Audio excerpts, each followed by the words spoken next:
Hello guys, karibu kwenye channel ya teknolojia, na leo nataka nikwambie simu kadhaa ambazo usinunue mwaka 2026. So najua dunia inaenda kasi sana na teknolojia bado inaenda kasi, na baki na mimi mwanzo hadi mwisho na kujua ni simu gani ambazo usinunue ndani ya mwaka 2026. So nikianza na simu ya kwanza, ni iPhone X. iPhone X sio kununua kabisa, na ukinunua ndani ya mwaka huu basi hiyo imekula kwako, so usinilaumu na utasema kwamba nilisema.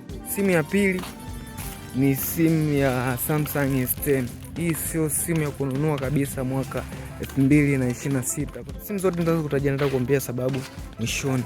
Na simu ya tatu, hizi ni rundo la simu, sema ni series zilizojipanga kuanzia kutoka ni hizi simu za Google Pixel 5 hadi Google Pixel 5 kushuka. Hizo simu usiguse kabisa ndani ya mwaka 2026.